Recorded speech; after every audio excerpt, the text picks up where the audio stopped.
Ibu itu, Bu siapa, Bu Aida?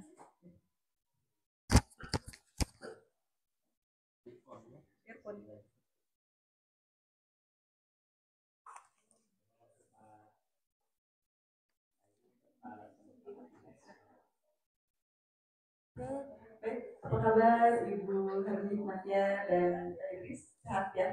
Alhamdulillah sehat.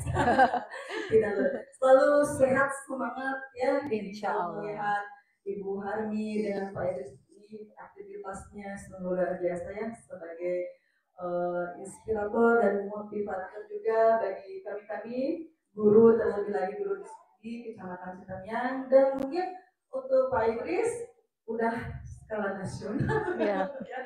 Alhamdulillah. Begitu juga dengan Ibu Hermi ya.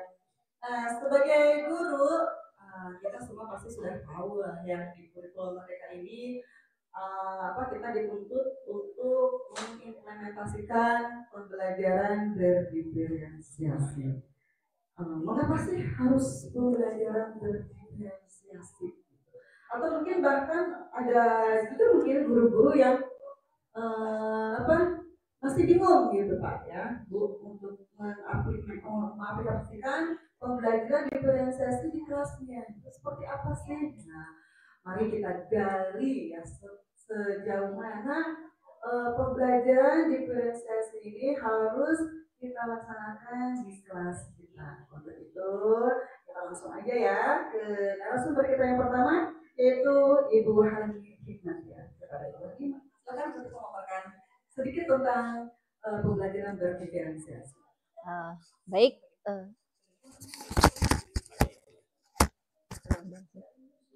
Terima kasih Ibu moderator. Masuk. Ibu Rani. Assalamualaikum warahmatullahi wabarakatuh. Bagaimana kabarnya Bapak Ibu guru hebat semuanya? Alhamdulillah, luar biasa. Masih tetap semangat ya, walaupun kita di acara siang-siang seperti ini ya. Memang setelah kita melaksanakan kegiatan pembelajaran di kelas, dan hari ini dilanjutkan lagi dengan kegiatan webinar ya. Baik Bapak Ibu guru hebat, ada mungkin untuk pembelajaran diferensiasi ini ada beberapa hal yang bisa saya share ya, sampaikan. Sebetulnya kan pembelajaran diferensiasi ini sudah tidak asing lagi ya, tidak asing lagi bagi kita, apalagi yang sudah melaksanakan yang namanya kurikulum merdeka. Kurikulum merdeka di sini sangat erat kaitannya dengan pembelajaran diferensiasi. Karena pada kurikulum merdeka itu pada dasarnya itu menyongsong yang namanya konsep merdeka belajar ya Bapak Ibu. Konsep merdeka belajar ini itu tujuannya adalah untuk mewujudkan sekolah yang memiliki siswa-siswa yang berkemampuan serta memiliki nilai pelajar Pancasila ya, memiliki nilai-nilai Pancasila yang tinggi. Nah, di kurikulum merdeka ini kan ada 3 ya, ada 3 hal penting yang sangat mendukung kurikulum merdeka. Yang pertama adalah gurunya ya, guru atau pendidiknya. Lalu yang kedua adalah iklim sekolahnya. Yang ketiga adalah pembelajaran yang berpihak kepada murid. Nah, di sini untuk yang pertama itu ya, guru di sini akan saya bahas sekilas. Untuk guru itu sebaiknya guru itu memiliki 4 potensi di situ.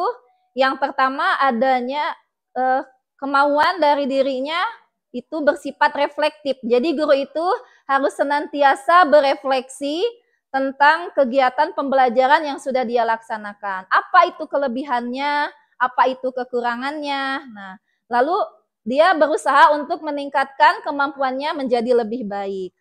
Nah, yang kedua adalah guru yang gemar belajar. gemar belajar. Nah, dari berefleksi tersebut, guru itu naik levelnya jadi gemar belajar. Gemar belajar di sini kan guru itu bisa, sekarang itu banyak ya Bu ya, Bapak, pelatihan-pelatihan online ya, pelatihan daring, lalu bisa juga kita belajar di PMM. Nah, jadi guru bisa terus mengembangkan kemampuannya dalam mencerdaskan anak-anak ya, mencerdaskan siswa-siswinya.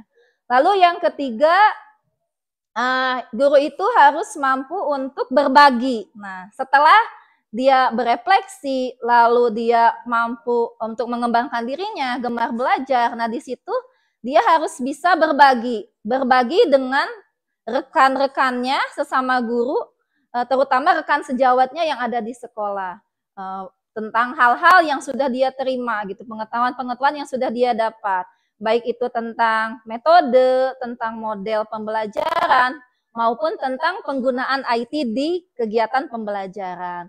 Nah, setelah bisa berbagi, yang terakhirnya guru itu harus mampu juga untuk berkolaborasi. Dan berkolaborasi ini berarti saling ya, saling membantu antara guru satu dengan guru lain untuk mengatasi suatu permasalahan. Nah, itu dari sisi pendidiknya. Lalu yang kedua itu ada iklim sekolahnya. Iklim sekolahnya itu yang keinginan dari kurikulum Merdeka itu iklim sekolah yang aman, lalu yang inklusif, juga yang merayakan kebinekaan. Nah, yang aman itu berarti jauh dari hal-hal kekerasan ya. Sekarang kan sedang digembor-gemborkan ya masalah anti perundungan ya, kekerasan. Nah, jadi kalau sekolah itu sudah aman, insya Allah ya nanti pembelajarannya bisa berjalan dengan baik. Terus inklusif artinya mendukung kemampuan siswa ya, kemampuan siswa di sini maaf, untuk siswa-siswa yang luar biasa, ada termasuk siswa yang cerdas istimewa ya, siswa cerdas istimewa dan juga berkebutuhan khusus. Nah, selanjutnya merayakan kebinekaan artinya jadi di sekolah itu saling menghargai dan menghormati walaupun berbeda agama, walaupun berbeda suku bangsa, walaupun beda adat istiadat. Nah, yang terakhir adalah pembelajaran yang bermakna. Nah, ini yang dikaitkan pembelajaran bermakna ini bisa di salah satunya bisa diwujudkan dengan cara pelaksanaan pengimplementasian pembelajaran berdiferensiasi. Nah, pembelajaran diferensiasi ini mungkin ya Bapak Ibu juga sudah hafal ya, kalau pembelajaran diferensiasi itu artinya kan suatu usaha guru ya untuk mewujudkan untuk memfasilitasi ya, memfasilitasi setiap siswanya gitu di kelas, kebutuhan siswanya di kelas. Nah, itu berdasarkan Tomlinson pada tahun 1999. Nah, tapi pembelajaran berdiferensiasi ini bukan berarti guru itu dari siswa yang 32 itu harus bisa memberikan materi pembelajaran yang berbeda-beda dari 32 siswa, bukan ya. Juga bukan untuk mengelompokkan yang pintar dengan yang pintar, yang kurang mampu dengan yang kurang mampu, atau juga dengan cara menambah lagi pembelajaran, jam belajar atau menambah soal ya, menambah soal biasanya kan kalau anak yang sudah selesai ditambah lagi soalnya. Itu belum termasuk berdiferensiasi ya Bapak Ibu. Jadi kalau berdiferensiasi itu kita lebih ke pemenuhan kebutuhan siswanya, yaitu dengan cara kita mempelajari terlebih dahulu 3 faktor. Yang pertama ada dari profilnya sendiri, profil belajar siswa itu, lalu bisa dari minat siswanya, dan yang ketiga bisa juga dari cara belajar siswa tersebut atau gaya belajar siswa tersebut. Mungkin itu yang sekilas tentang pembelajaran berdiferensiasi ya, Bu. Mungkin kalau dulu sebenarnya pembelajaran berdiferensiasi itu sudah ada. Iya. Mungkin dengan istilah yang berbeda ya. Sekarang kita kenal dengan pembelajaran berdiferensiasi. Karena sepengalaman saya dulu juga guru waktu saya belajar dulu ya Pak ya. Iya, iya. Guru saya itu menerapkan berbagai metode, berbagai model pembelajaran sehingga pembelajaran itu gimana caranya supaya kami sebagai murid mudah untuk menyerap materi dan juga merasa senang belajar. Jadi saya rasakan seperti itu, mungkin istilahnya baru booming berdiferensiasi kalau ya dan pemanfaatan hari ini tadi. Kalau menurut Pak Idris sendiri bagaimana?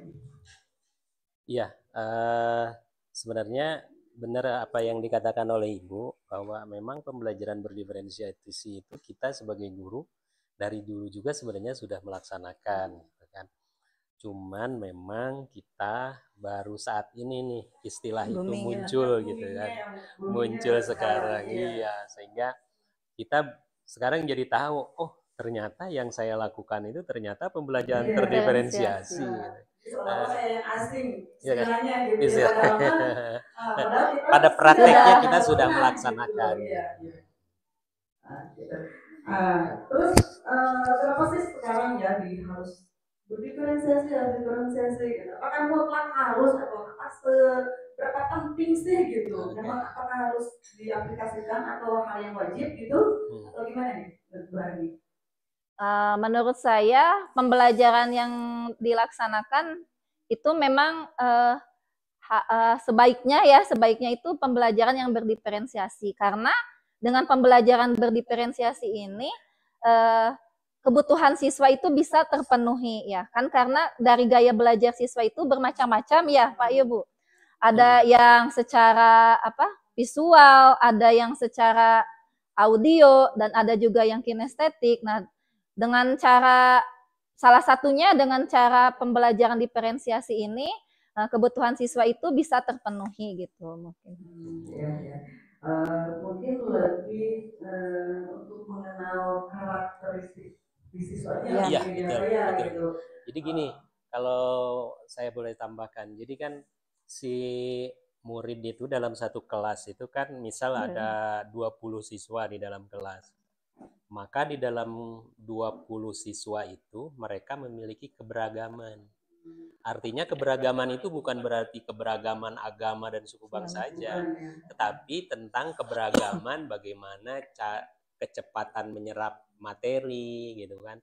Kemudian keberagaman terkait gaya belajarnya. Kemudian input yang dia sudah pahami, materi awal yang dia pahami juga kan bervariasi. Nah, justru dengan keberagaman inilah kita sebagai guru harus melayani mereka. Si pintar harus lebih pintar, yang belum pintar harus juga bisa lebih pintar, begitu ya. Yang belum bisa harus bisa. Ya. Ada peningkatan intinya gitu. Yang asalnya tidak tahu jadi tahu gitu ya. Mungkin dari pengalaman pribadi nih Pak ya sama Ibu Hani, ada nggak sih saat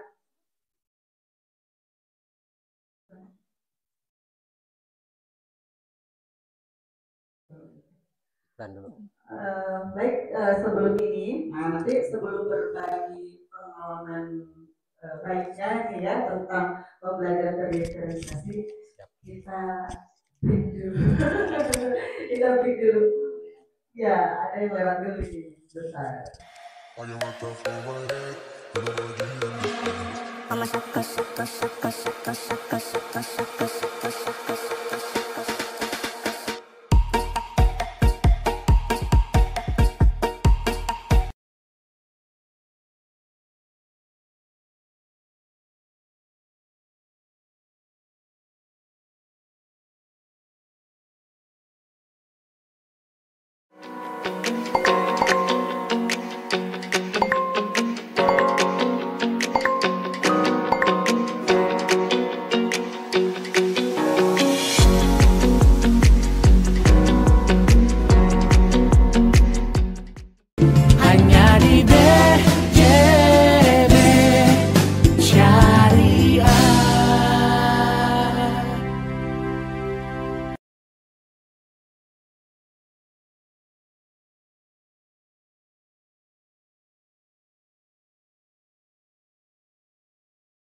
Saya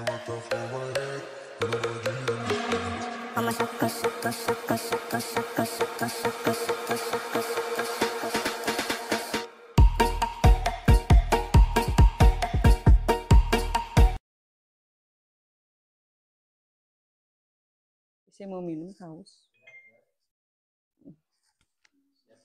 Ya, baik. Seperti barusan yang saya sampaikan, kita akan berbagi praktik baik ya, karena memang di sini niatan awal juga adalah untuk berbagi praktik baik. Mari kita dengarkan pengalaman Pak Idris dan juga Ibu Harmi pada saat beliau ini mengimplementasikan pembelajaran berdiferensi. Bagaimana sih pengalamannya, suka dukanya seperti apa? Kalau perlu mungkin contoh kegiatan yang dilakukan di dalam kelas, baik indoor ataupun outdoor. Silakan, siapa? Pak Idris dulu apa Bu Harmi dulu? Boleh. Bu Harmi dulu, boleh. Silakan. Baik, pengalaman saya pernah menerapkan pembelajaran berdiferensiasi ini. Saya menggunakan semuanya ya Ibu, kan kebetulan kan apanya nih semuanya nih? Semua jenis diferensiasi. Nah, saya pernah menggunakan kesemuanya gitu. Diferensiasi itu kan ya ada tiga jenis. Yang pertama ada diferensiasi konten yang berhubungan dengan materi. Yang kedua ada diferensiasi proses dengan aktivitasnya. Lalu yang ketiga ada diferensiasi produk ya, dengan hasil pembelajarannya. Nah, saya pernah melaksanakan satu kegiatan pembelajaran, mungkin ya secara sederhana sih ya. Saya itu membuat pembelajaran IPAS ya, dari kegiatan pembelajaran IPAS. Saat itu materinya tentang ekosistem. Nah, di situ saya mencoba melaksanakan pembelajaran diferensiasi ini dengan langkah awalnya itu kan sebelum dimulainya pelaksanaan pembelajaran tahun pelajaran awal ya, kita suka melaksanakan tes awal ya, asesmen awal. Nah, dari asesmen awal itu saya dapatkan tentang profil belajar siswa ya, profil belajar siswa yang saya ampuh saat itu. Nah, di situ juga setelah itu juga saya melihat kesiapan belajar siswa ya dari hasil-hasil tes kognitif dan non kognitif yang saya berikan kepada siswa. Nah, setelah itu kan saya melaksanakan kegiatan pembelajaran diferensiasi ini. Yang pertama itu saya melakukan diferensiasi konten atau materi itu dengan cara bertanya kepada siswa tentang minatnya. Jadi di situ saya mencoba menyediakan beberapa lembar ekosistem ya. Jadi ekosistem, mohon maaf bukan ekosistem, rantai makanan. Nah, rantai makanan ada di darat, di sawah, di laut. Nah, di situ saya siapkan beberapa lembar tentang rantai makanan. Nah, di situ saya bertanya kepada siswa gitu, siapa yang mau untuk mengidentifikasi lebih dalam tentang rantai makanan ini gitu. Jadi nanti siswa itu kan mengacungkan tangan. Jadi mereka memilih sendiri konten yang ingin mereka pelajari gitu. Ada yang berminat di rantai makanan tentang di sawah, ada yang di laut gitu. Lalu ada yang di hutan dan sebagainya.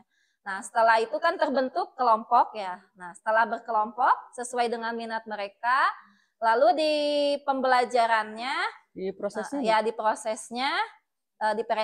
diferensiasi prosesnya itu saya menunjuk salah satu anak atau siswa di setiap kelompok, mana anak yang sudah terlihat kesiapan belajarnya ya sudah bagus gitu, sebagai ketua di situ sekaligus sebagai guru kecil. Nah, jadi nanti si anak itu akan memberikan materi juga kepada siswa yang lain. Nah, siswa yang lain ya, tutor sebaya seperti itu, tutor sebaya.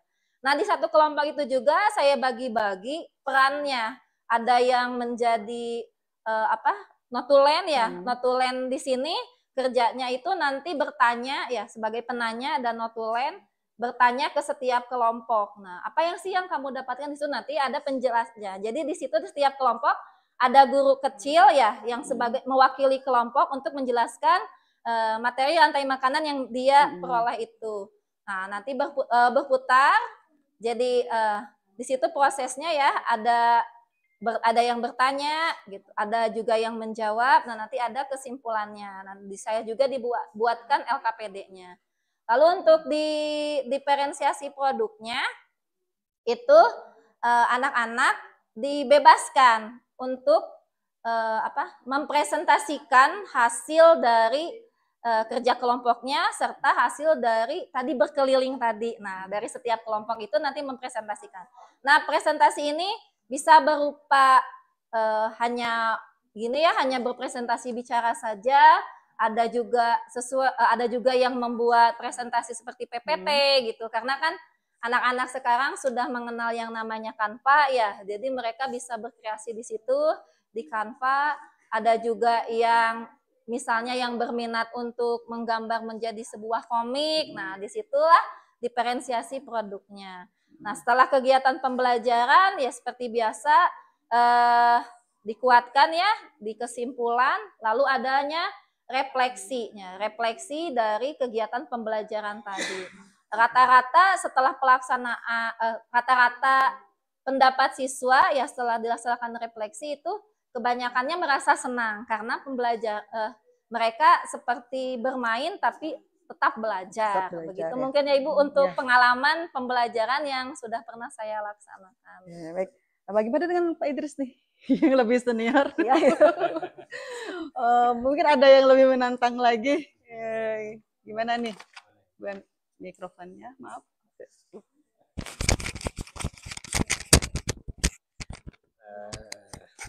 Oke, baik. Kalau saya dalam pembelajaran berdiferensiasi pernah melakukan sebuah praktik baik. Tapi sebenarnya sebelum saya ke sana, sebenarnya di pembelajaran terdiferensiasi itu yang paling yang paling krusial itu, yang paling penting sebenarnya kita harus bisa memetakan dulu. Jadi asesmen awal itu menjadi sangat penting, sangat krusial dalam proses pembelajaran berdiferensiasi. Kenapa demikian? Karena bagaimana kita bisa melakukan pembelajaran terdiferensiasi, bagaimana kita bisa tahu anak tersebut kemampuan awalnya seperti apa kalau kita tidak melakukan asesmen awal. Oleh karena itu, sangat penting kita guru untuk melakukan pemetaan anak tersebut, profil belajar siswa tersebut melalui asesmen awal. Itu yang pertama. Lalu yang kedua yang tak kalah pentingnya juga itu mengenai refleksi tadi yang dibahas oleh Bu Harmi. Refleksi di akhir proses pembelajaran. Artinya anak-anak itu harus melakukan refleksi supaya dia bisa memaknai apa yang sudah dia lakukan gitu. Pembelajaran apa yang sudah dia laksanakan. Itu yang saya kira yang penting perlu kita sama-sama maknai sama-sama. Terus terkait dengan praktik baik yang sudah saya lakukan, dulu saya melakukan pembelajaran terdiferensiasi itu melalui 3 ya, ada proses, kemudian konten, kemudian produk. Nah, desain pembelajarannya sama dengan Bu Harmi tentang materi IPAS. Tapi konten materinya terkait dengan anggota gerak hewan. Nah, anggota gerak hewan, nah saya melakukan pembelajarannya itu diferensiasinya dengan pembelajaran berbasis proyek. Ya, berbasis proyek, jadi mereka anak-anak itu membuat kayak semacam wayang gitu. Wayang tapi anggota gerak tubuh hewan. Gitu. Nah, dari bahan-bahan bekas. Sebelum saya melakukan pembelajaran, saya sudah menganalisis dulu, melakukan asesmen awal dulu terkait dengan profil belajar siswa saya. Ada yang suka bernyanyi, ada yang suka musik gitu ya. Ada juga yang kinestetik dan lain sebagainya. Nah, dari situ anak-anak proses pembelajarannya itu yang pertama mereka mengeksplorasi konsep. Nah, ketika kita melakukan eksplorasi konsep, kita itu menyajikan materi, 2 buah materi.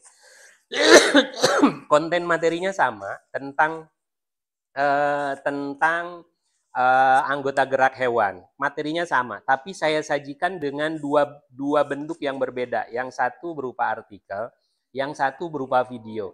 Nah, murid-murid kita itu bebas mengakses, mau yang video, yang suka video mengakses video, yang suka artikel mengakses artikel. Karena dua-duanya materinya sama gitu, tapi disajikan dalam bentuk yang berbeda. Itu yang proses. Setelah mereka melakukan eksplorasi konsep, lalu mereka membuat wayangnya, ya, membuat wayangnya. Di situ kita anak-anak membuat wayang dari bahan-bahan bekas. Nah, yang uniknya wayangnya tersebut dimainkan juga oleh mereka, dimainkan oleh anak-anak sendiri. Jadi anak-anak saya dorong untuk bukan hanya membuat sebuah proyek, tapi bagaimana proyek itu bisa bermakna dan bisa dimainkan oleh mereka sendiri.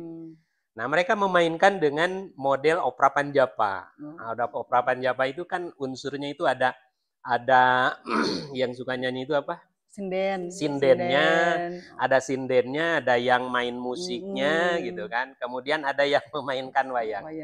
Nah, anak-anak saya hasil asesmen awal yang suka musik nyanyi, dia jadi sinden. Yang suka musik saya jadikan jadi tukang musik ensemble-nya dari bahan-bahan bekas, ada kecrek, ada dari botol itu diisi beras dan lain sebagainya, mainkan musik. Kemudian yang kinestetiknya dia memainkan wayang. Dan yang suka berbicara, suka ngomong terus anaknya, saya jadikan dia meminta untuk menjadi dalangnya, gitu, ya. Mereka jadi dalangnya. Jadi ada dalangnya, ada sindennya, ada pemain musiknya, ada juga yang memainkannya. Mereka melakukan sendiri dalam permainan opera Panjapa. Nah, seperti itu. Lalu di akhir mereka merefleksikan pengalaman belajarnya. Merefleksikan pengalaman belajarnya, mereka merefleksikannya dengan membuat sebuah produk. Produknya itu bisa apa saja. Ada yang PPT, kemudian ada dalam bentuk poster atau mungkin tulisan, atau mungkin dia cerita sendiri di depan kamera, di depan kamera dan diupload gitu. Kemudian mereka share ke media sosial. Nah, itu yang sudah saya lakukan barangkali. Oh ya, baik. Kalau disimak tadi pengalamannya Pak Idris beserta Bu Ami, sepertinya mudah gitu ya. Sepertinya hal mudah gitu untuk melaksanakan pembelajaran berdiferensiasi. Tapi di lapangan gitu ya, banyak rekan-rekan saya mungkin dari satu sekolah ataupun di sekolah yang lain itu mengeluh gitu. Aduh, kesulitan ya gitu ya melaksanakan pembelajaran berdiferensiasi ini. Nah, kira-kira apa sih tantangannya atau halangan rintangan memang? Apakah memang mulus-mulus saja gitu sepengalaman Pak Idris dan Bu Harmi? Enggak kok, gampang gitu ya, mudah, lancar-lancar aja. Apakah memang ada tantangannya tersendiri atau mungkin setelah menemukan tantangan, kira-kira solusinya apa tuh? Pengalaman Bu Harmi sama Pak Idris. Kalau saya saat melaksanakan pembelajaran diferensiasi ini, memang tidak semulus itu ya Bu ya. Pasti banyaklah tantangan, apalagi tantangan yang paling utama itu jumlah siswa di kelas saya yang gemuk gitu. Ada 38 orang. Oh, banyak ya siswanya. Minum. Nah, jadi itu yang paling utama. Tapi cara solusinya yang saya lakukan, sebentar ya Bu. Minum dulu. Ya, iklan dulu. Minum dulu. Enggak. Dari tantangan itu, jumlah siswa yang banyak besar, itu, solusi yang saya lakukan itu yaitu di asesmen awal tadi ya. Jadi saya harus mengetahui dulu bagaimana profil belajar siswa, lalu harus tahu dulu minat siswa itu seperti apa dan gaya belajar mereka. Jadi tadi ada yang terlewat ya Bu sebetulnya tadi pas saat saya menjelaskan pengalaman saya ya. Jadi saat yang diferensiasi konten itu, saya juga di situ menyediakan untuk anak yang audio ya, jadi ada pakai tayangan YouTube, lalu kinestetik itu mereka menggambar ya, menggambar dari si rantai makanan tadi. Nah, jadi yang paling terkesan yang paling sulit gitu ya itu. Lalu yang kedua itu dari manajemen kelasnya ya, pengelolaan kelas. Jadi di situ kita harus betul-betul membuat kelas itu tetap efektif. Jadi terkadang yang kalau awalnya memang ya pas ini wah seperti mudah saat dilaksanakan ternyata gitu ya. Ternyata anak-anak tuh ya luar biasa. Apalagi yang aktif-aktif gitu ya, tidak mau diem. Kadang wah itu agak susah juga ya dalam mengkondisikan siswa gitu. Dari pengelolaan manajemen kelasnya. Jadi mereka itu kadang wah jadi ribut gitu, kadang ada ributnya. Nah, mungkin solusinya sebelum melaksanakan pembelajaran diferensiasi, jadi kita harus dulu seperti memberitahu ya siswa, memberitahu siswa untuk tetap tenang, tetap efektif gitu, tidak. Jadi aturannya harus jelas dulu kepada siswa gitu. Direncanakannya harus ya, matang, harus matang gitu ya. Perencanaannya itu harus betul-betul matang. Itu mungkin ya yang saya temukan di sekolah di kelas saya. Karena kalau untuk dukungan IT, alhamdulillah di sekolah kami kan sudah ada infokus setiap kelas gitu. Jadi enaklah tinggal menggunakan kalau untuk IT. Terus penggunaan handphone juga kemarin itu bisa ya penggunaan handphone, kalau tidak pakai handphone juga bisa dengan Chromebook. Itu mungkin yang paling mendasar itu dalam manajemen kelas dan dalam siswa yang besar banyak gitu di kelas. Kalau Pak Idris sendiri gimana nih pengalamannya nih, mungkin berbeda dengan Bu Harmi? Kayaknya sama ya dengan Bu Harmi ya. Di manajemen kelas jadi, gitu ya? Iya, yang paling tantangan utama itu sebenarnya kita mesti tahu dulu kondisi murid kita seperti apa. Kalau saya ibaratkan itu, kita itu sebagai guru itu sebagai prajurit yang mau perang gitu kan. Nah, kalau kita mau perang, prajurit mau perang, itu mesti dia sudah tahu dulu kondisi di lapangan itu seperti apa. Kondisi musuhnya seperti apa. Kekuatan musuhnya seperti apa gitu yang kan. harus dipersiapkan, Nah, bekal apa itu. gitu ya, amunisinya apa gitu ya. Biasanya kan kalau mau sebelum menyerang itu kan suka ngirimin mata-mata dulu kan. Ngirimin mata-mata dulu untuk mengetahui kondisi kekuatan musuh seperti apa. Nah, dalam hal kita mau mengajar pun sama sebenarnya kalau saya lihat ya. Ketika kita mau ngajar, kita jangan sampai kita nggak tahu siapa yang audio, siapa yang visual di dalam kelas kita. Siapa anak-anak kita itu yang mana sih gitu. Karakternya seperti apa, mesti kita tahu dulu. Nah, itu bisa kita tahu dengan adanya asesmen awal. Makanya tantangan yang paling utama adalah bagaimana kita bisa mengetahui kondisi murid-murid kita terkait profil belajarnya, gaya belajarnya, kemudian kemampuan awal yang dimilikinya dan lain sebagainya. Terus yang kedua tadi manajemen kelas. Memang di dalam kelas itu kalau kelasnya kelas gemuk ya, kebetulan sama kelas gemuk kita itu kan di kelas itu jarang ya yang 20 siswa, 22 jarang, hampir 38 ya. Bahkan ada yang 40 lebih gitu. Nah, ini mau gimana manajemen. Nah, itu jadi tantangan tersendiri. Kuncinya hanya satu, ketika kita seorang guru itu mau melakukan sesuatu, mau melakukan lebih untuk anak-anak kita, kuncinya adalah kita harus selalu mempersiapkan segala sesuatunya. Apa yang kita lakukan jangan dianggap sebagai suatu keterpaksaan, tapi kita nikmati aja. Ya insya Allah dijalanin aja. Sebenarnya kalau kita anggap sulit, pasti sulit ya Bu Armi ya. Tapi kalau kita anggap mudah, pasti akan mudah segala sesuatunya. Karena kalau saya dengar dari Bu Harmi itu menyampaikan sesuatu itu tergantung kita melihatnya. Kalau kita lihat mudah ya pasti mudah. Kalau kita lihat sulit ya pasti sulit. Jadi relatif sebenarnya sulit dan mudah itu tergantung kita sebagai gurunya mau enggak menghadapi sebuah tantangan. Kesulitan itu bukan berarti sebuah kesulitan, tapi kalau kita anggap sebagai sebuah tantangan, maka kita akan mencari solusi daripada tantangan. Jadi sebelum melakukan sesuatu itu jangan dilihat halangannya dulu ya, apa tantangannya dulu gitu ya. Gitu. Jadi jangan lihat sulitnya gitu ya, kesusahannya gitu. Jadi karena kalau masuk pada teori mental block itu ketika kita menganggap aduh gimana ya? Nggak bisa nih murid saya 40 loh. Gimana mau manajemen kelasnya? Itu sudah ngeblok sudah. Itu pasti nggak akan menemukan solusi. Tidak ada solusi ya. Tapi kalau kita melihatnya oh iya ya, kok orang lain bisa ya? Ya, Mungkin saya perlu coba ya. ya, Nah, ya. ketika kita mau mencoba, disitulah akan ada solusi. Hmm, Ketika kita saat mencoba, ketika kita gagal pun, maka hmm, kita akan tahu di mana letak kekurangannya. ya, Kita bisa memperbaikinya. ya, ya, ya. Ya, betul. Sebenarnya tidak hanya dalam kegiatan belajar mengajar ya, kita harus optimis, positive thinking Iya. gitu ya dalam hal yang lain juga. Eh, Tadi yang saya simak sih permasalahan itu adanya di dalam kelas gitu ya. Kalau dari luar kelas, misalnya apakah dari orang tua atau dari rekan kerja atau atasan, apakah ada apa halangan juga atau tantangan gitu?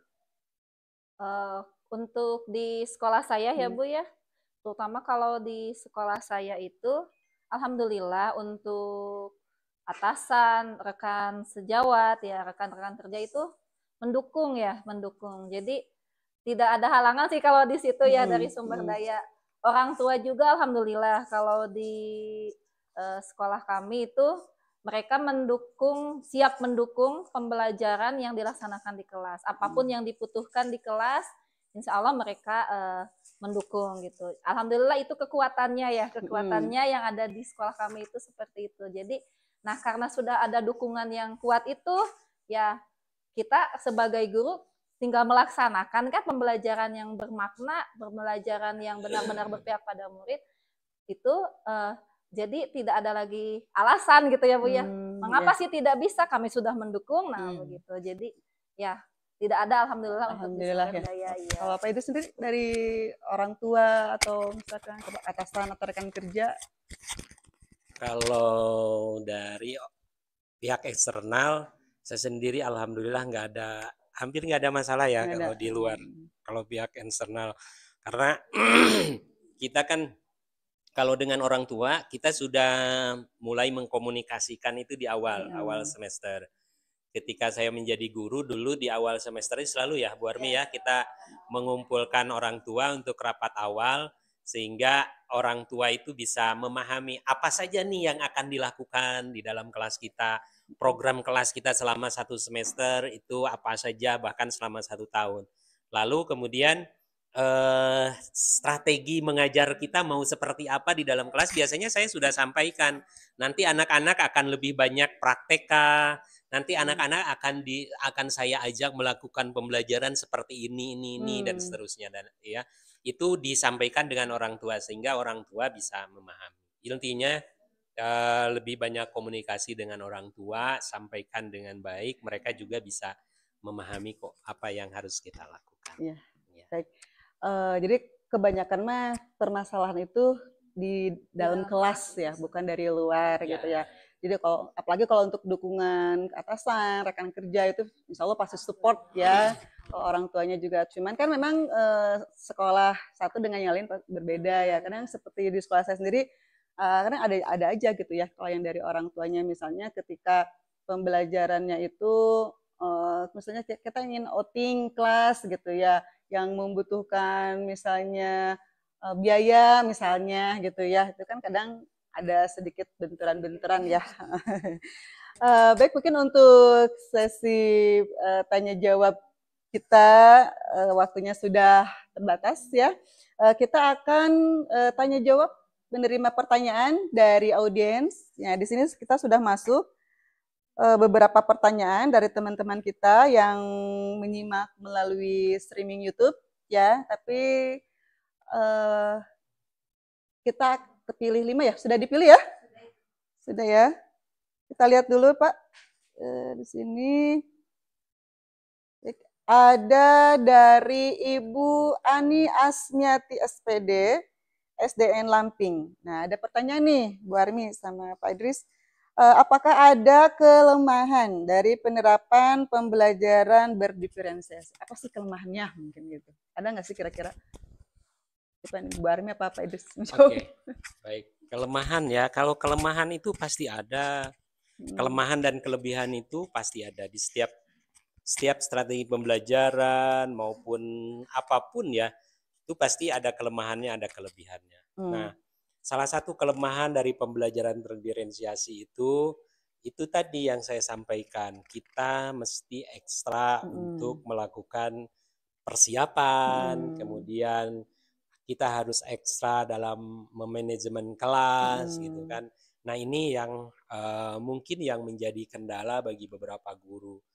Tapi saya yakin teman-teman guru kan sudah terbiasa melakukan persiapan kan. Maksudnya persiapan membuat modul sebelum gitu. pembelajaran itu kan sudah menjadi kebiasaan kita karena itu menjadi tupoksi kita kalau kita pahami dalam tupoksi kita sebagai guru itu salah satunya adalah melakukan perencanaan pembelajaran. Nah, ketika misalnya pembelajaran terdiferensiasi pun kita sama melakukan perencanaan pembelajaran. Cuman mungkin di sini kita merencanakan pembelajaran yang lebih detail. Kita harus tahu dulu kondisi anak-anak kita, profilnya seperti apa, sehingga nanti apa yang akan kita sajikan dalam proses pembelajaran tersebut. Gitu. Nah, itu aja sih kekurangannya. Tapi untuk kelebihannya sih banyak juga ya kelebihannya. Karena dengan pembelajaran terdiferensiasi, pengalaman saya yang saya lakukan, itu jadi anak-anak lebih terfasilitasi. Ketika misalnya anaknya dia suka bercerita, ngomong terus di dalam kelas, kemudian saya fasilitasi menjadi seorang narator, dia langsung yes, iya, karena saya di situ bidang Gua saya. Banget gitu loh. Gitu ya kayak. Begitupun ketika anaknya disuruh jadi sinden, yes juga gitu, karena itulah dia dunianya dia gitu. Kemudian ketika kita kasih tugas merefleksikan, itu anak-anak itu saya kasih tugas kan dengan boleh kalian merefleksikan pengalaman belajar kalian sekarang, kemudian refleksinya itu bebas dengan produk apa saja, boleh apa saja. Mereka langsung pada angkat tangan, Pak boleh nggak saya buat video? Boleh, saya bilang. Pak boleh nggak kalau saya buat poster? Boleh. Jadi mereka juga sebenarnya punya keinginan yang lain yang di luar yang biasanya kita lakukan. Kalau biasanya kan kita dengan soal gitu. Coba kamu refleksikan ini soalnya, kasih pertanyaan-pertanyaan, mereka menjawab, tulis, kumpulkan kan. Biasanya begitu. Nah sekarang kita berikan sesuatu yang lain. Boleh kamu tuangkan dalam media yang berbeda. Oh mereka yes gitu kan. Nah itu sebenarnya urgensi dari pembelajaran terdiferensiasi itu. Kita menyajikan menu yang berbeda kepada anak-anak kita supaya mereka lebih semangat untuk melahapnya seperti itu. Ada tambahan dari Bu Armi? Sama ya, pada dasarnya sama ya seperti yang disampaikan Pak Idris. Kelemahannya apa menurut Bu Armi? Bagi saya itu kelemahan dari pembelajaran diferensiasi ini, ya kita sebagai guru itu harus ekstra memanajemen waktu gitu ya Bu, membagi waktu. Nah, jadi karena kesibukan waktu, biasanya kesibukan kita dari banyak hal dari bidang pekerjaan maupun kesibukan yang lain, kita itu harus fokus gitu dalam merencanakan pembelajaran. Nah, jadi kita harus bisa manage waktu yang lebih gitu mungkin untuk pelaksanaan pembelajaran diferensiasi ini. Intinya di perencanaan pembelajarannya yang harus maksimal gitu ya Bu ya. Karena membutuhkan waktu yang itu untuk jawaban yang pertanyaan pertama.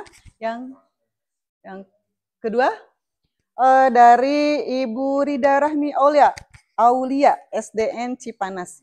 Apakah pembelajaran berdiferensiasi ini harus dilakukan di setiap pembelajaran pada kurikulum Merdeka ini, mengingat membutuhkan persiapan yang matang dalam mempraktekannya, atau hanya cukup dilakukan di materi-materi tertentu saja? Gitu. Apakah harus di semua mapel, di semua materi, ataukah memang disesuaikan, misalnya sesuai kebutuhan gitu? Oke. Sebenarnya pembelajaran terdiferensiasi, jadi pertanyaannya mungkin apakah setiap materi kita menyajikan pembelajaran terdiferensiasi? Maksudnya seperti itu. Karena mungkin Ibu ini menganggap bahwa pembelajaran terdiferensiasi ini sulit ya, sulit diwujudkan. Sebenarnya kalau saya lihat sebenarnya Kak juga terlalu sulit, seperti kita mengajar aja seperti biasa. Ya. Cuman kita memberikan misal yang perlu kita pahami itu tadi sudah disampaikan oleh Bu Harmi. Jadi ketika kita melakukan pembelajaran terdiferensiasi bukan berarti anak-anak kita itu menyiapkan perencanaan pembelajaran untuk setiap anak, setiap individu yang berbeda. Misalnya ada yang visual, ada yang audio visual, lalu perencanaan pembelajarannya kita siapkan untuk yang audio, untuk yang visual, audio visual. Tidak juga seperti itu. Ya. Jadi seperti biasa aja, tapi pada proses pembelajarannya kita melakukan diferensiasi, artinya misal pada saat proses pembelajaran ada anak yang misalnya belum memahami ya konten materinya. Nah, pada saat itu kita berikan feedback gitu kan. Tidak dibiarkan, berikan feedback bagaimana caranya menyelesaikan soal-soal atau menyelesaikan praktik yang diminta oleh gurunya. Kemudian materinya juga disajikan kita dengan cara yang berbeda gitu ya. Hanya itu saja sih sebenarnya. Begitu ya. Kemudian apakah semua materi harus disajikan dengan diferensiasi? Ya, kalau diferensiasi itu kita pahami untuk melayani kebutuhan belajar murid yang beragam, maka jawabannya yes. Iya. Karena setiap pembelajaran itu kan kita sebagai guru yang harus kita sepakati pertama adalah bahwa di dalam kelas itu memiliki keberagaman tadi. Itu yang pertama yang harus kita sepakati. Ketika kita sudah tahu di dalam kelas itu beragam, maka pembelajaran itu harus kita sajikan untuk harus bisa melayani keberagaman itu. Maka setiap apa yang akan kita ajarkan, materi yang akan kita ajarkan kepada anak-anak, maka diferensiasi itu mungkin diperlukan. Gitu. Ya. Sesuatu yang harus berarti ya. Harus dilakukan. Karena kan mungkin pembelajaran berdiferensiasi itu tidak harus kan isinya itu kan ada 3 ya, diferensi konten, diferensi proses dan produk. Jadi tidak harus dalam satu pembelajaran itu 3-tiganya kita ambil ya. Mungkin kita untuk materi ini disesuaikan, mungkin berdiferensiasi kontennya gitu ya. Kita bisa pilih 1, 2 atau kalau memungkinkan memang 3-tiganya gitu ya. Ya mungkin itu jawabannya Bu Rida. Nah, jadi pertanyaan selanjutnya yaitu dari Bapak Sukma Wijaya SPD dari SDN Cicadas. Ya. Bagaimana cara mengetahui gaya belajar siswa? Nah, mungkin tadi ya udah dijelaskan sedikit, nah mungkin lebih ditekankan lagi sekarang. Sebetulnya untuk mengetahui gaya belajar siswa kan itu bisa dilaksanakan di awal ya, yaitu dengan adanya asesmen awal. Nah, asesmen awal ini kan di situ ada yang kognitif, ada yang non kognitif. Berarti kalau gaya belajar itu lebih masuk ke yang non kognitif. Di situ bisa ditanya gitu, bagaimana pendapat kamu jika kamu menerima materi hanya dengan mendengarkan saja. Kan kalau misalnya yang suka, oh saya kurang bisa mengerti misalnya ya. Atau bagaimana kamu bisa mengerti suatu materi. Nah, bisa juga dengan pertanyaan seperti itu kan nanti anak bisa menjawab itu, saya lebih suka materi yang disajikan dengan gambar misalnya dengan warna-warna, terus misalnya ada yang suka dengan demonstrasi, terus ada juga dengan saya bisa mengerti itu jika saya ikut terlibat dalam materi tersebut. Nah, itu bisa dilakukan, itu bisa dengan asesmen awal itu bisa bentuknya tertulis, bisa juga dengan wawancara ya, wawancara secara langsung. Jadi bisa kita meluangkan lah ya awal-awal masuk ya, awal-awal tahun ajaran itu itu kan ada pengenalan dulu ya, kan ada pengenalan sekolah, kalau ini pengenalan di kelas. Nah, si waktu itu kita manfaatkanlah untuk melaksanakan asesmen awal tersebut. Jadi kita bisa mewawancarai setiap siswa tentang kebutuhan belajarnya. Kalau misalnya tidak memungkinkan bisa juga dengan pertanyaan-pertanyaan seperti itu nanti siswa disuruh menjawab. Itu kalau mungkin untuk kelas besar ya Bu ya, tapi kan kalau misalnya siswa kelas bawah ya, fase A ya, fase A kelas 1, kelas 2 atau kelas 3 ya, fase B awal, itu berarti mungkin kita harus dengan wawancara ya, dengan bahasa yang bisa mereka pahami. Itu mungkin untuk bagi saya yang sudah saya laksanakan. Atau selain dengan wawancara bisa juga kita dengan cara mengobservasi ya. Atau kuesioner ya? Kuesioner juga bisa. Atau kalau kita observasi nih kelihatan ya anak ini oh ini mah tidak mau diam, kayaknya dia coba kalau kita coba dengan pembelajaran yang pakai gaya kinestetik seperti itu. Oh ini anaknya sepertinya kalau kita menjelaskan dengan secara apa hanya berceramah ya, metode ceramah saja, kayaknya anak ini kurang berminat gitu. Jadi dia seperti malas-malasan. Bagaimana kalau ditayangkan dengan gambar-gambar, Jadi dengan intinya untuk mengetahui gaya belajar anak itu melakukan asesmen asesmen awal diagnostik tuh. dulu Iya, gitu iya, ya. asesmen. Diagnostik dulu nih, kalau dokter mah berarti diperiksa dulu. Diperiksa dulu gitu. Naon Satu-satu. itu gitunya Iya, penyakitnya nu sakitnya di mana, kan kalau dokter juga bertanya seperti ya, ibu iya, sakit apa gitu ya, mungkin anak iya juga gitu. seperti itulah ya. Iya, jadi Diperlakukan ada sebagaimana dokter awalnya dulu. memperlakukan pasien gitu ya. Iya. Ya, seperti itu ya, Bapak Sukma Wijaya, mudah-mudahan puas dengan jawabannya. Untuk pertanyaan selanjutnya yaitu dari Ibu Emi Sumiati dari SDN Cijangkar 2. Pertanyaannya, bagaimana jika terkendala dengan waktu? Nih, dengan waktu nih, ketika menjalankan proses pembelajaran berdiferensiasi. Oke, tambahan ya. Di Ya. sini dulu. Boleh. Pak Idris Nanti Bu dulu. Hari nambahin ya. Oke, mensiasati waktu ya. Mensiasati waktu ketika kita melakukan pembelajaran terdiferensiasi, sebenarnya kalau saya sih menyiasati waktu itu di awal ya. Di awal membuat perencanaan pembelajaran itu kita sudah mempunyai bayangan kan. Nanti anak saya mau dilakukan seperti apa, kemudian seperti apa dan seterusnya. Kalau saya sih melakukan rangkaian kegiatan pembelajaran itu tidak dalam satu pertemuan, tapi dalam beberapa pertemuan. Nah, contoh yang tadi yang saya lakukan itu anak-anak melakukan pembelajaran Membuat wayang, itu saya lakukan bukan hanya satu tatap kali pertemuan, muka gitu, ya. tapi sampai 3 kali pertemuan sampai selesai itu, gitu. Jadi artinya kan tidak dalam satu waktu. Dan rangkaian kegiatan itu kan kita bukan dalam satu per materi, tapi per tujuan pembelajaran. Rangkaian pembelajaran untuk satu tujuan pembelajaran itu saya desain menjadi 3 pertemuan. Nah, 3 pertemuan itu pertemuan pertamanya apa gitu. Saya pertemuan pertama hanya mengeksplorasi konsep saja, pertemuan pertamanya. Di pertemuan kedua mereka membuatnya, proyeknya. Di pertemuan ketiga barulah kita memainkan, gitu ya. Jadi memang yang paling kuat itu adalah di perencanaan, yang kalau kita mau mensiasati waktunya, dan jangan kita menganggap setiap pertemuan semuanya selesai di situ, kan enggak ya.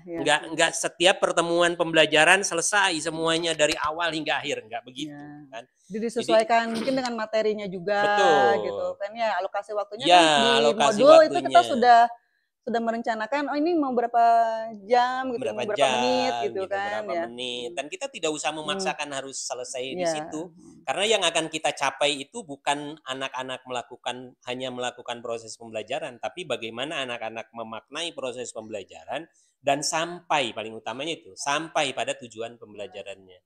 Itu yang paling utamanya. Jadi apa yang kita lakukan adalah untuk agar anak-anak bisa sampai pada tujuan pembelajaran. Enggak, Bu? Tambahan dari Bu Harmi? Sama sih ya Bu ya. Jadi intinya dalam pembelajaran itu, jika misalnya di satu pembelajaran itu tidak cukup nih waktunya, bisa kita lanjutkan di pertemuan berikutnya. Jadi yang paling utama itu di perencanaannya ya, harus dengan matang. Ini kira-kira waktunya butuh berapa lama. Nah, mungkin seperti itu. Jadi intinya kan itu ya, sama tadi yang disampaikan oleh Pak Idris, tercapainya si tujuan pembelajaran tadi. Jadi supaya pembelajaran itu bisa bermakna untuk siswa. Jadi waktu meskipun direncana misalnya perencanaan tidak sesuai dengan kenyataan, nah bisa dilanjutkan. Tidak perlu memaksakan, waktunya kudu sakit. Ya tidak harus ya. Ini pertanyaan terakhir, cuma 5 pertanyaan ya dari audiens. Itu pertanyaan terakhir dari Bapak Denny Herianto SPD SDN Limus Tunggal 1. Dalam penerapan model pembelajaran berdiferensiasi, untuk LKPD dibuat sesuai dengan karakter siswa. Atau idealnya bagaimana untuk LKPD, model pembelajaran berdiferensiasi itu? Gimana ya? LKPD. Ya. LKPD-nya tuh apakah beda-beda? Misalkan yang gaya belajarnya kinestetik beda, misalkan ataukah yang gaya belajarnya audio dikasih LKPD-nya beda, ataukah memang di LKPD itu sama untuk semua siswa atau tidak? Mungkin gitu ya maksudnya ya. Ya. Kalau yang sudah saya laksanakan ya, LKPD-nya itu sama sih, pada dasarnya sama. Hanya yang berbeda itu dari, kan tadi sudah kita ketahui dari profil belajar siswa ya. Karena kesiapan siswa itu berbeda-beda, jadi si tujuan pembelajaran itu kita buat satu rubrik. Nah, jadi satu rubrik. Oh, untuk anak yang ini kalau tercapaiannya, kalau misalnya ini tujuan pembelajaran itu dipecah ya. Jadi ketercapaiannya sampai sini juga sudah bagus. Oh, yang ini berarti lebih tinggi lagi, yang ini begini. Jadi tergantung si kemampuan siswa tersebut. Tapi kalau LKPD-nya yang saya laksanakan itu sama ya, hanya di tujuan pembelajarannya itu dipecah gitu ya, Bu ya. Jadi sesuai ya, dibuat rubrik ya. Penilaiannya Ya, dibuat itu ya. rubrik penilaian yang menyesuaikan dengan kemampuan siswa tersebut. Ada tambahan dari Pedis? Kayaknya cukup. Cukup gitu ya. Nah kan kalau misalnya kita simpulkan ya dari beberapa pertanyaan ini, mungkin ada beberapa guru, mungkin saya sendiri ya, ada miskonsepsi ya tentang pembelajaran berdiferensiasi. Sebenarnya pembelajaran berdiferensiasi ini tuh apakah suatu pendekatan kah, apa suatu model kah, atau strategi atau apa ya? Kalau kita simpulkan nih, di pembelajaran berdiferensiasi ini apakah suatu pendekatan secara konsepnya gitu, pendekatan atau metode atau model atau apa ya Pak? Kalau saya melihatnya bukan pendekatan, karena kalau pendekatan itu berarti kan harus runut dari satu sampai selanjutnya dan seterusnya gitu kan. Tapi lebih pada prinsip sebenarnya. Prinsip pembelajaran yang melayani atau mengakomodir seluruh kebutuhan murid-murid kita. Ketika prinsip itu kita pegang, maka kita bisa menggunakan berbagai strategi, berbagai cara bisa kita lakukan sebenarnya. Yang penting konsepnya, ya, konsep pembelajaran yang melayani seluruh kebutuhan murid, ya, keberagaman murid yang ada di dalam kelas kita. Karena kesepakatan pertama yang sudah kita sepakati dari awal bahwa di dalam kelas kita itu memiliki keberagaman kemampuan, keberagaman dalam hal profil muridnya dan seterusnya. Nah, semua itu mesti kita layani.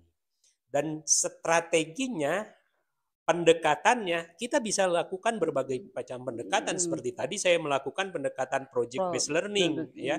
Itu bisa saya lakukan dengan prinsip pembelajaran berdiferensiasi. Seperti itu, ya. Yang paling penting itu hanya prinsipnya, prinsip pembelajarannya. Gitu, prinsip ya. dasarnya ya, gitu. Melayani konsep dasarnya. keberagaman kebutuhan belajar siswa. Gitu. Mangga ditambahkan sama Ibu. Setuju sih dengan pendapat Pak Idris ya. Kalau berdiferensiasi itu lebih ke prinsipnya.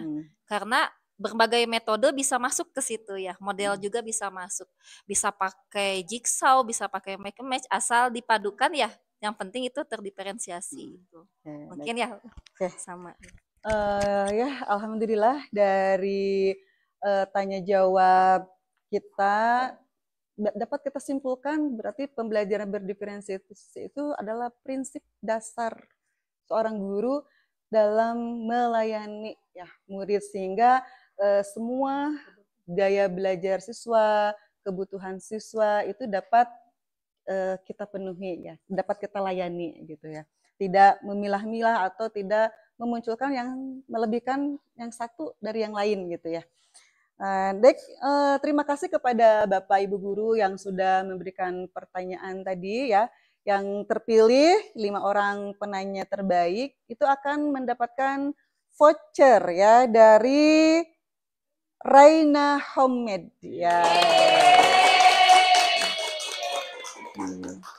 Untuk voucher nanti silahkan kepada Bapak Ibu penanya tadi menghubungi panitia ya. yang udah ada di link ya, informasinya. Ya.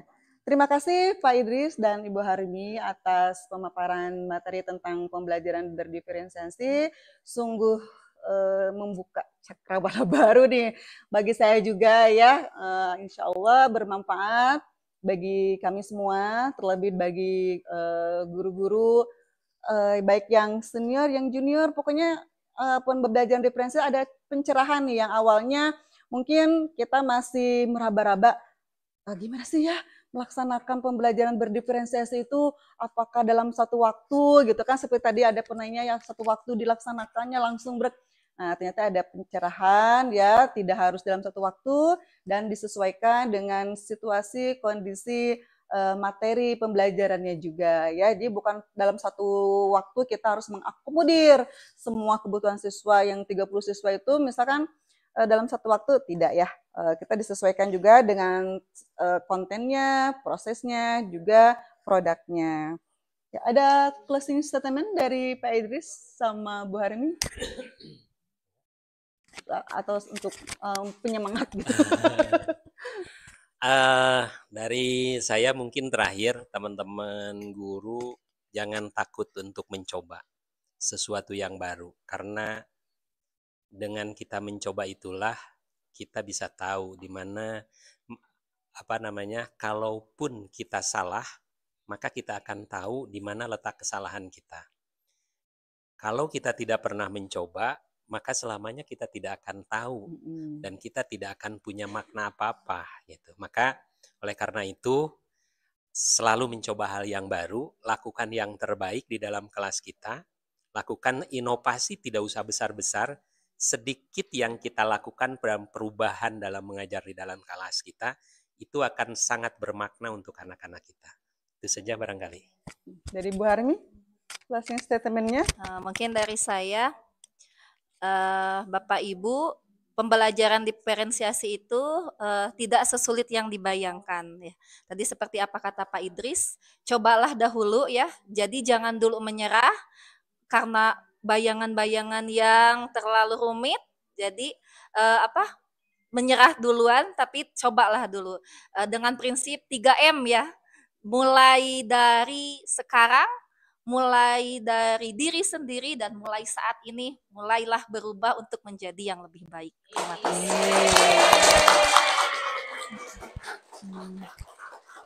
Jadi intinya jangan takut ya, jangan takut untuk bergerak, jangan takut untuk berubah ke arah yang lebih baik. Seperti moto kita, KKG Gemilang, apa? Siapa kita? Gemilang. Siapa kita?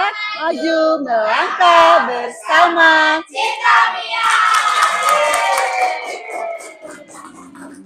Sekali lagi kami ucapkan terima kasih kepada narasumber kita, Pak Idris dan Bu Harmi. Insya Allah ilmu yang telah di-sharing, berbagi praktik baik berupa implementasi pembelajaran berdiferensiasi, bermanfaat untuk kita semua. Saya selaku moderator, closing statement-nya, billahi taufiq wal hidayah. Wassalamualaikum warahmatullahi wabarakatuh.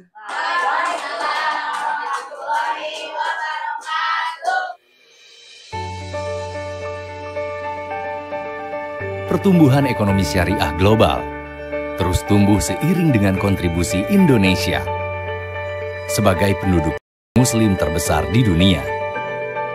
Berbagai sektor ekonomi syariah di Indonesia ini telah menunjukkan dampak nyata bagi ekonomi nasional maupun internasional.